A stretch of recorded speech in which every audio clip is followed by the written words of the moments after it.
Just keep it real. This is for y'all real people out there. This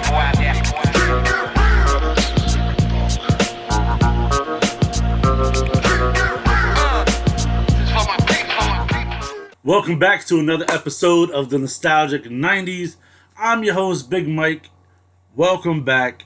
I got a quick little story for y'all. So I actually went out a while ago and I bought one of these really cool MTV shirts. Wasn't really sure where I bought it from. But the other day I was gonna wear it and then my dryer shrunk it. On top of that, I gained some weight. Wintertime, hibernation. Don't judge me, alright? Don't judge me. So I bought the shirt because I already had the hat. So I was like,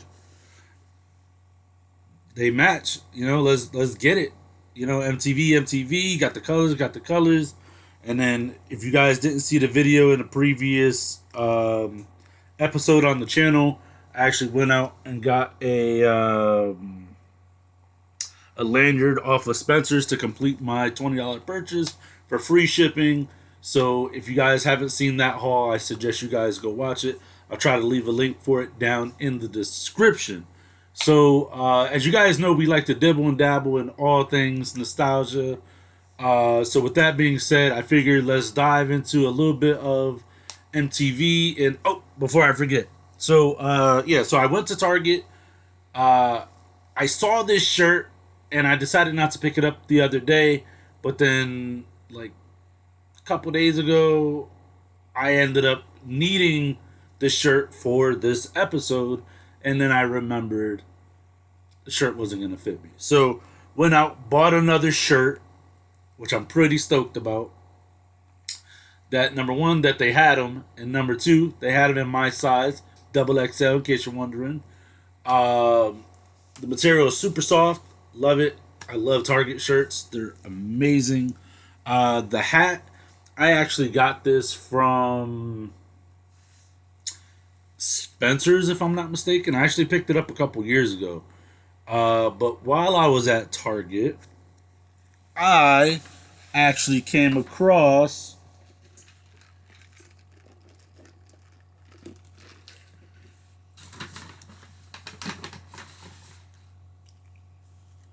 check out this bad boy. Bond. You see that? Guys, that is so sick. The only thing is, I don't really like the beige color that it's on, but it's okay because I got some Nike Hirachis, which I'll put up on the screen for you right now. They're like a moon rock color, so it'll match perfectly. Some denim. It'll be fine. It'll all work out. So, these shirts were tagged like $15 a pop, which when I rang them up, they only rang up like $12.99, which I was pleasantly surprised. Who doesn't like to save a few dollars? But let's see what else we can find at Target. All right, MTV shirts. I was just trying to see if they had them on the website, which they do. Look at that. Oh, look at that. I said it. $12.99. They rang. Matter of fact, in case y'all don't believe me, give my receipt. Yeah, so they're tagged $14.99, but they rang up here $12.99. So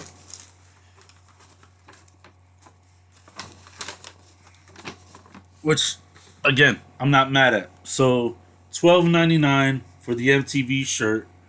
Love it. No. What? Alright, let's see. Alright, so yeah. So this is the one I got. This one is probably gonna be next on my list. But it's on sale. And the reason why I like this is because it's like the complete opposite of that, which is like, how bizarre is that? That's awesome. Sold and shipped by Fifth Sun. Maybe we'll check them out. Fifth Sun.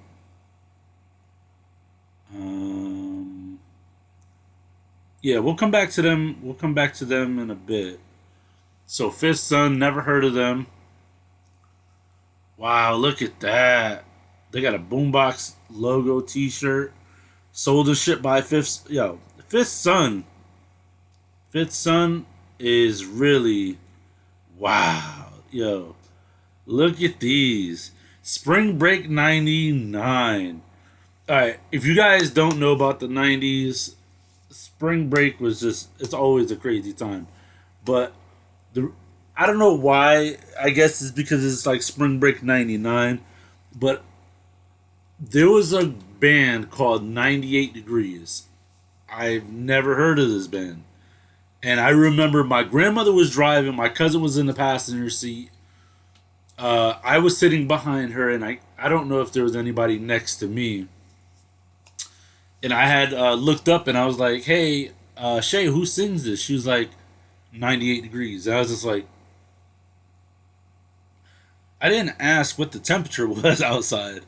It was just, wow, look at that. It looks even better on a gray shirt. I don't know. Maybe it's just because it's not on me right now. Oh well. But yeah, I just thought it was so weird. My cousin kept, look at that, even this button. Yeah, that's so, dude, that is so 80s and 90s right there. Oh my god, that is so amazing. If I wasn't so poor right now, I'd buy one. Oh man, guys, I might have to start shopping on Target.com. Wait, hold on. This will be the end all be all right now. I'm gonna just pick. Oh, this is sick. All right, so I'm gonna pick this, and it goes up to 5XL. Let's see, 2XL. Let's see price difference. Still $19. It's on sale. That is sick. That is sick. I am not. Yo, Fifth Son, if you guys are watching, let me just make sure before I shout them out. Yep, Fifth Son. Open link in a new tab. We're going to check them out real quick. Shout out to Tarjay, but yeah, Fifth Son. They're from. Oh, this is so sick. Guys, this, dude, see, I'm getting so sidetracked. So, all right, so I picked up the hat from Spencer's, got the shirt from Target. We all know that. Let's dive into a little bit of the history of MTV. I'm sorry, I just. Oh, and also I got some new artwork on the way. I am so excited to show you guys. I haven't got it. That wasn't even a word. I haven't gotten it printed out yet, but the artwork is done, and I also have another surprise for you guys. So, shout out to this artist that's been making my dreams come true, cause he gets it. Oh man, he gets it. Like, he understands. Oh man, all right. Wait, we gotta check out the clearance. Yeah, I would probably never buy a Looney Tune LeBron. Like, that's just not me. And then this gets into all weird stuff, which we're not here for. So, all right, let's get into some MTV history. So the station was launched. Well, it was music television. MTV stands for music television. It was launched August 1st, 1981, and it was based in New York City. And it originally aired music videos. There's some commentating, stuff like that. And then I believe that one of the first songs, or the first song that they played, was Video Killed the Radio Star. And it was like, Video Killed the Radio Star. And then the lyrics after that are kind of convoluted, but that's what I remember hearing from GTA. Grand Theft Auto, for those of you who never played a video game in your life. Grand Theft Auto, and that would come on,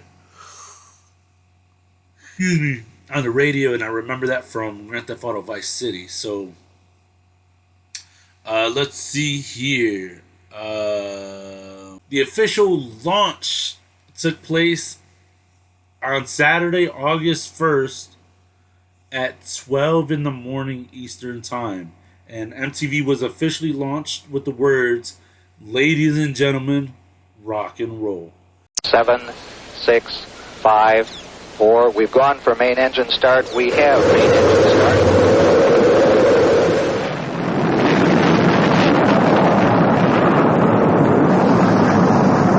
Ladies and gentlemen, rock and roll. Spoken by John Lack, no idea who that is, and played over footage of the first space shuttle launch countdown of Columbia, which took place earlier that year, and the launch of Apollo 11. And the words were followed by the original MTV theme song, a vivid rock tune composed by Jonathan Elias and John Peterson, playing over the American flag changed to show MTV logo changing into different textures and designs. So I guess that's why you have like the checker pattern with like the MTV stuff, and this is just let's see. The first music video on MTV, which at the time was only available to homes in New Jersey, wow, was the Bugles video Killed the Radio Star.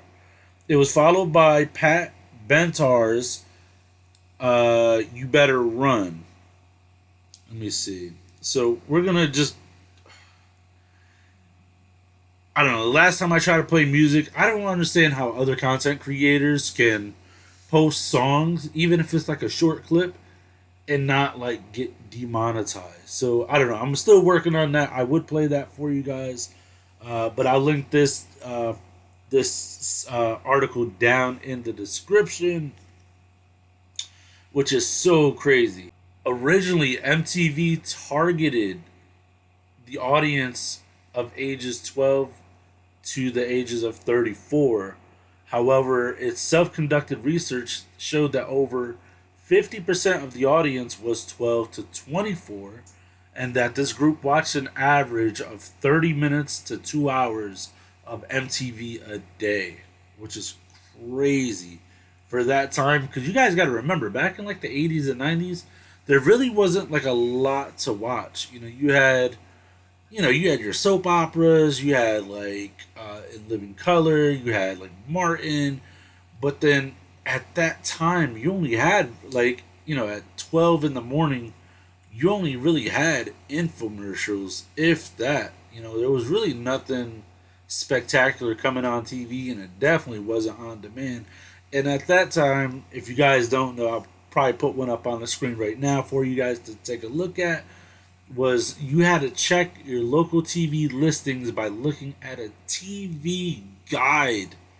A TV guide, which was basically a book that had all of like the normal stations in it, and it'd be pages of days of the week of what their scheduled programming was, or the times allowed for those scheduled programming. And then you had some ads and stuff like that, and then you had a little bit of gossip in there, like, oh my God, Britney Spears is making headlines again. Check it out, page 37. It was just so crazy. Let's see. In 1984, more record companies and artists began making clips, realizing the popularity of MTV and the growing medium. To accommodate the influx of videos, MTV announced changes to its playlist in November 3rd, 1984. MTV's earliest format was modeled after album-oriented rock radio. It underwent a transition to emulate a full top 40 station in 1984. Fresh-faced young men and women hosted its programming and introduced videos. Many video jockeys became celebrities in their own right. MTV's 5 original video jockeys in 1981 were Nina Blackwood, Mark Goodman, Alan Hunter, J.J. Jackson, and Martha Quinn. Popular New York DJ Meg Griffin was also going to be a video jockey, but decided against it at the last minute. The video jockeys were hired to fit certain demographics the channel was trying to obtain. Goodman was the affable everyman, Hunter, popular jock, Jackson, the hip radio veteran, Blackwood, the bombshell vixen, and Quinn, the girl next door. Due to uncertainty around the channel's success, the video jockeys were told not to buy permanent residences and to keep their second jobs. That's crazy. You got a full-time job, and this company that you're working for is telling you to keep your second job, which is nuts. November 3rd, 1984, issue of Billboard that took effect the next week. Playlist rotation categories were expanded from 3, light, medium to heavy, to 7, new, light, breakout, medium, active, heavy, and power. This ensured that artists with chart hits got exposure they deserved, with medium being a home for established hits still on the climb up to the top 10, and heavy, a home for the big hits without the bells and whistles, just the exposure they command. Flashdance, which aired in 1983, was the first film whose promoters supplied MTV with musical clips to compose promotional videos, which the channel included in its regular rotation. That's crazy. Then they started coming out with the VMAs in 1984, which is also the Video Music Awards.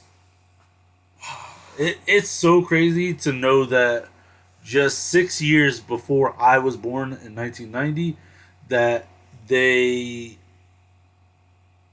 had the first award show, and it was punctuated by a live performance by Madonna with her song Like a Virgin.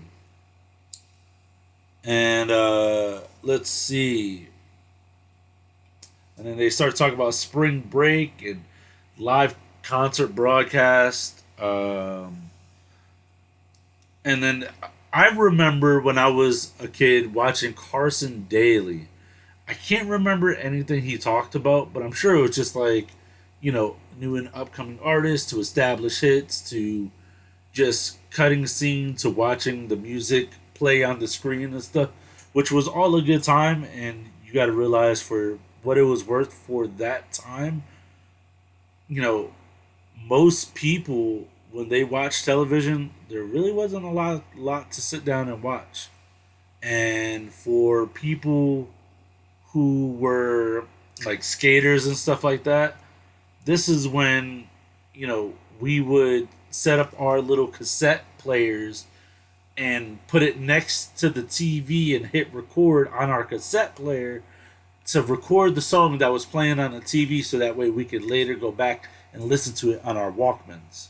Which was just hearing me say the word Walkman is like, that brings back so many memories. It's so many memories.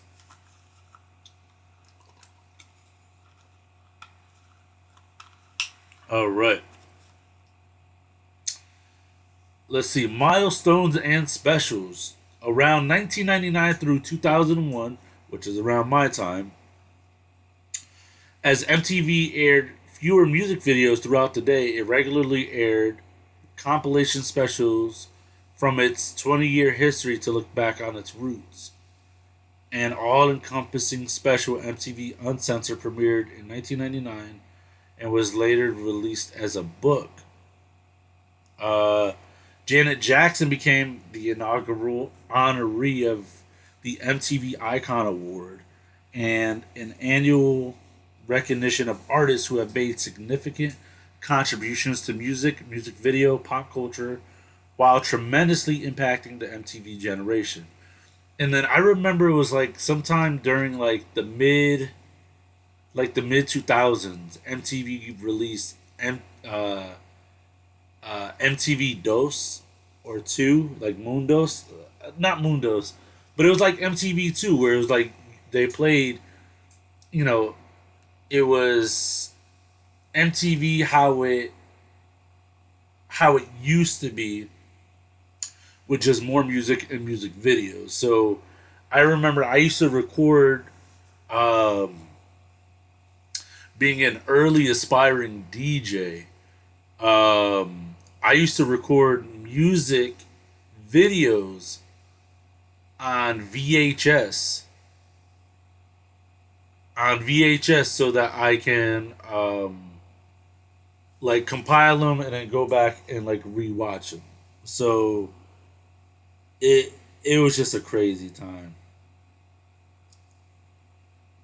And then you had stuff like Celebrity Deathmatch, which came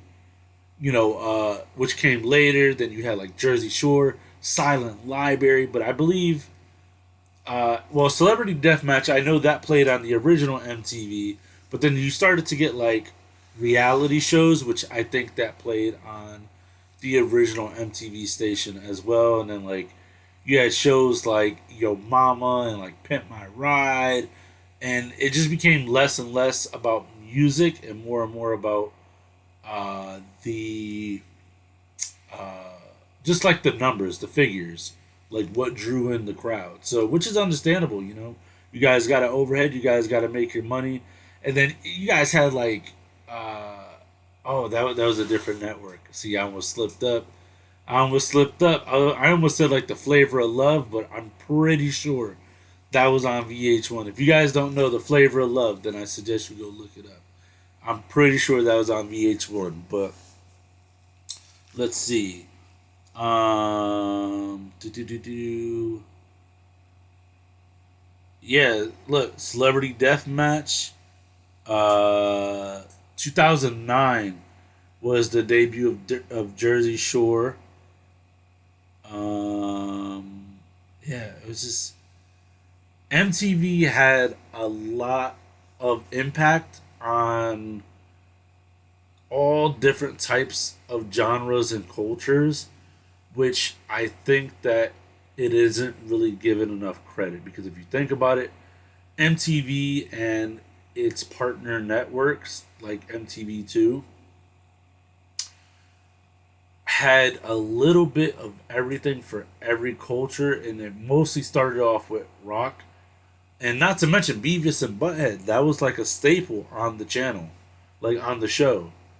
So, and they're just two gnarly guys just doing what guys do, and that's be stupid and get themselves into stupid situations and listen to, rock and roll that wasn't understood by most parents, and, parents will never understand, and, fight the power and all of that stuff.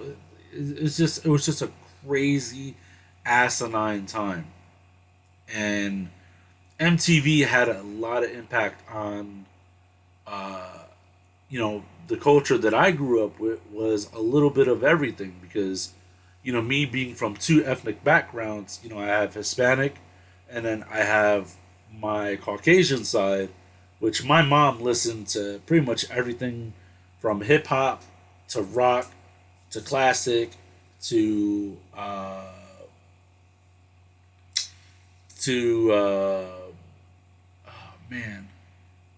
pop. It was just, MTV had a lot of our music sources actually came from MTV, and so I think it's so underrated for the amount of work that they put in.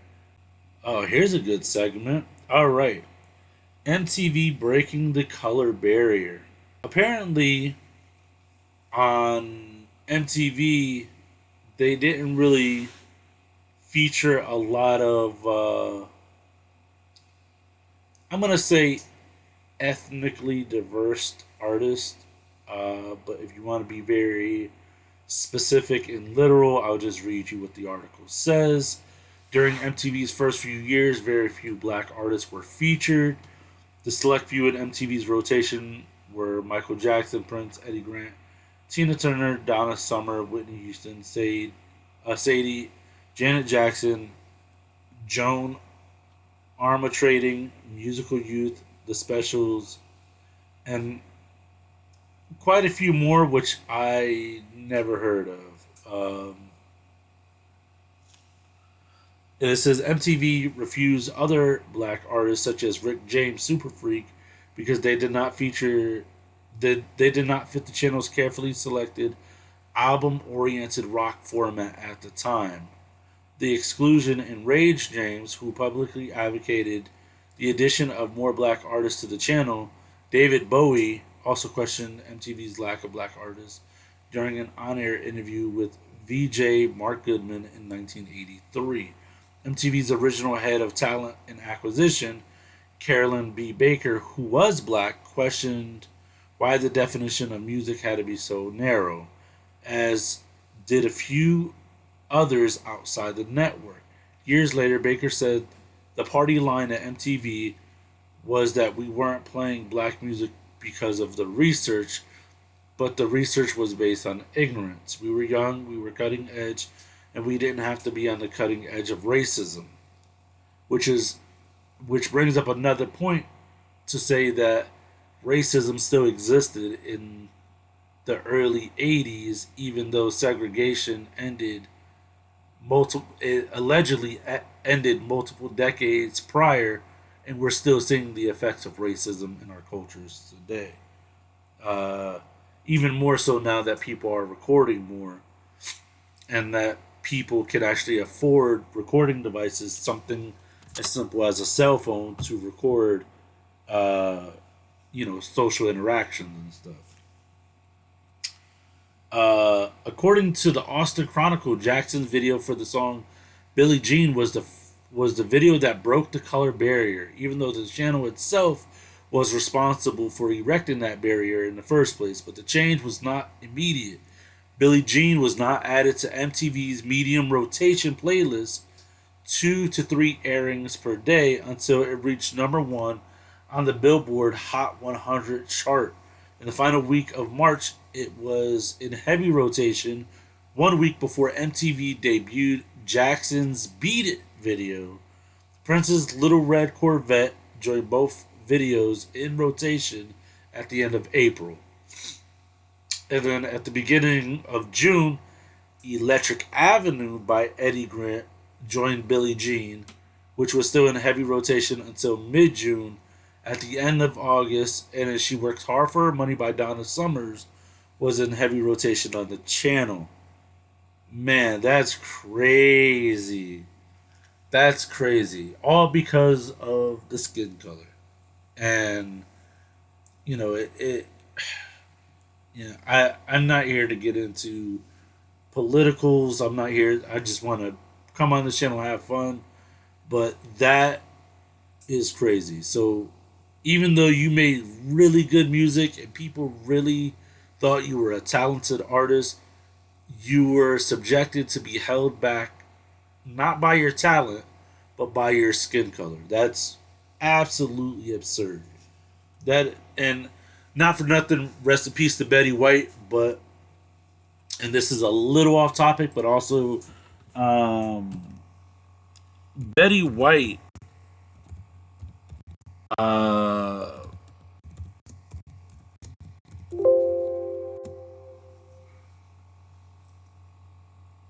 Betty White actually had her own show. It was called The Betty White Show, and she sang, interviewed guests, performed in skits, and read the commercials live. There was even a regular children's segment, and there was a gentleman by the name of Arthur Duncan, back in the 50s, and I guess his testimony was it was the first show he had ever been on, and he credited Betty White for really getting him started in the show business in television. And all through the South, there was this whole ruckus. White remembered in the documentary, they were going to take our show off the air if we didn't get rid of Arthur because he was black. And people in the South resented me being on the show, and they wanted me thrown out. But there was never a question at all. And Betty White said, "I'm sorry, but you know he stays." She said, "Live with it." And then I think I read somewhere else that Betty White actually, um, Betty White actually continued to feature him even more on the show, just to show that she did not care about what other people thought of him or her or the show, or because of the color of his skin, he was just he was frowned upon, even though he had the talent as a show dancer, or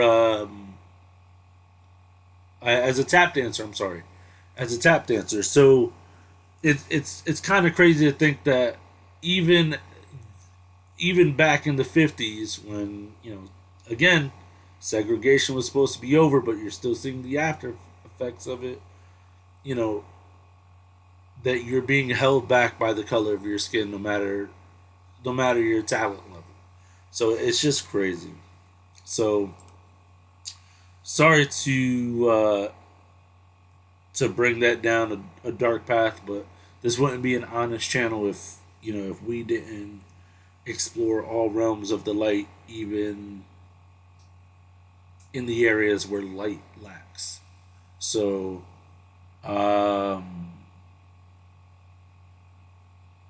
yeah. So I'm gonna read maybe a couple more articles here, but yeah, I definitely learned. I definitely learned a lot. Um, it says MTV has edited a number of music videos to remove references to drugs, sex, violence, weapons, racism, homophobia, and or advertising. Many music videos aired on the channel were either censored, moved to late night rotation, or banned entirely from the channel. So let's see.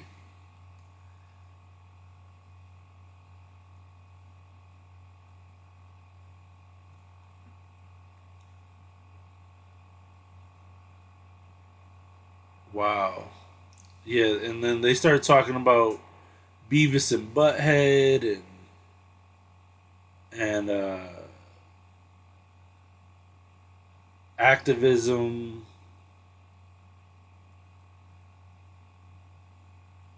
Yeah, it was just crazy. So yeah, in conclusion or in summation, I think MTV doesn't get enough recognition for the things that they did for the culture, amongst or how would I say it? I don't think MTV received the recognition for what they've done for the broad spectrum of cultures, even though they came around the racism card a little too late. I mean, for what, you know, once they got the ball rolling, they really came around to seeing that, you know, talent comes in all different shapes, colors, and sizes. They really got with the program. So, and the program, I mean them. So, that's pretty much going to sum it up for this episode of the Nostalgic 90s, where we did a deep dive on MTV and the history of it. And if you guys want to see more clothing hauls and stuff like that, matter of fact, I'll even see if Spencer still sells this hat. Let's see. So that way I can link it for you guys.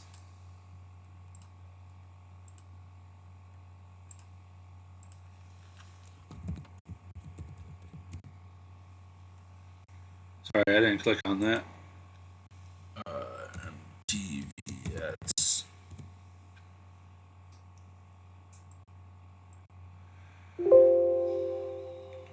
All right, let's see. Let's see.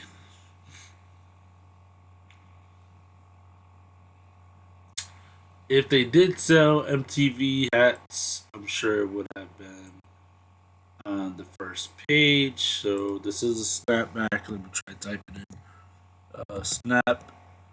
I don't know why I put Spaceman. MTV Snapbacks. Here we go. Look at that. Same one I got. Selling on eBay with the tag still attached. Let's see. We got two more available. Let me just make sure. Yep. You're on your own if you buy stuff like this from eBay. Um, I'm not affiliated with anybody from any of these websites or anything that I'm showing you. What is this one? Ooh, Old Navy. Let's go. Ooh, that's sick. Look at that. With the monster claws coming out. Oh man. They're really making a comeback, guys.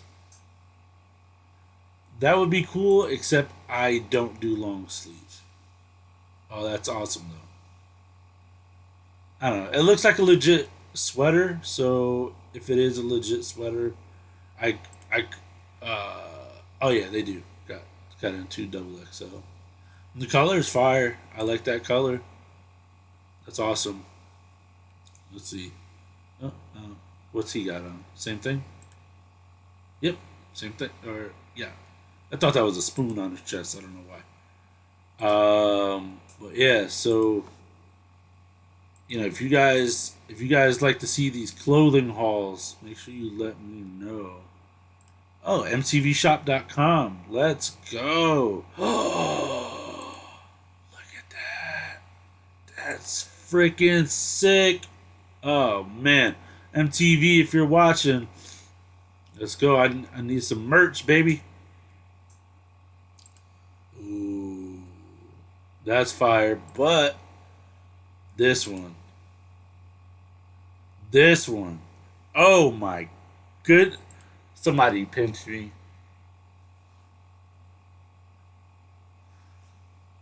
That one is fire. I absolutely love that color.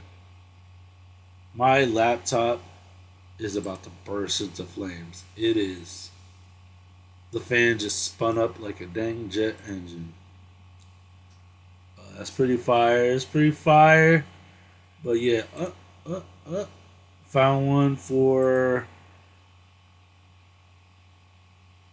$10 on Mercari.com. Never heard of it. Shop at your own risk.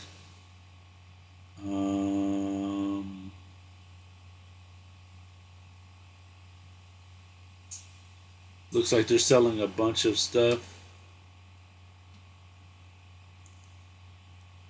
Discounted from Spencer's, I guess. So maybe they buy in bulk, like clearance or something like that.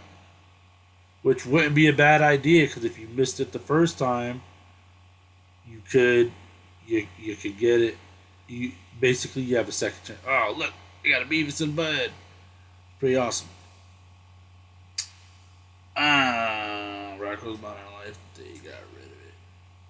Oh, I got another one, and it looks like he got some more bleach splashes on it. That's pretty sick. $12, $5 for shipping. Not too shabby. So, again, shop at your own risk. I might even check this out for me.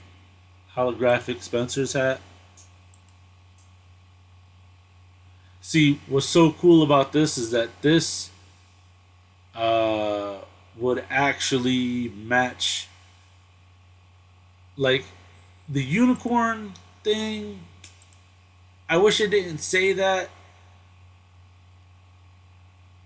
If it just had a unicorn, I do have a unicorn hat that's multiple colors like that, but not holographic, which is pretty fire if I do say so myself. But I just wish it didn't say what it said. But yeah, so it looks like that they buy merch. I don't know. Listen. I I'm gonna bookmark this. Oh, you know what? Yeah. Yes. You know what? I have an idea, and because that's fire. That Sonic hat is so fire with the rings. Oh man, I could do another episode just based off of shopping on here. Oh, that Robin hat is fire. So I actually bought a snapback. It was a flash snapback. It kind of looked like this, but I'm not sure if it's the same one. Oh, and before I forget, close. I actually have some slides to match this. These are actually color changing. So whereas you got the blue and the green and all the different colors, I actually custom made these slides. Obviously they're Nike slides, but I custom painted them. I call these the Ocean's 11s because they have a chameleon effect to them, so they're green and blue, so it almost makes like an ocean color, and I call them Ocean's 11. So if you guys like them, make sure you guys let me know. These are not for sale. These are my own. These are my own shoes. But if you were interested in buying a pair, message me and we can go over some pricing and stuff like that and sizing. Although I don't know if Nike sells that same type of slide anymore. But yeah, where's this? Yeah, I've never heard of this website. But yeah, I actually have a flash hat that's... Oh, here it is. Look at this. Yeah. So fire. Oh my... Guys. Alright. I'm going to cut it off here. Make sure you remember this image. Next episode, we're going to start with this image. I'm going to be wearing the same thing, because this episode is dragging off way too long. I do appreciate it. You guys have been awesome. If you made it this far, make sure you let us know down in the comment section. We love you guys. We appreciate you guys. And we will see you guys on the next.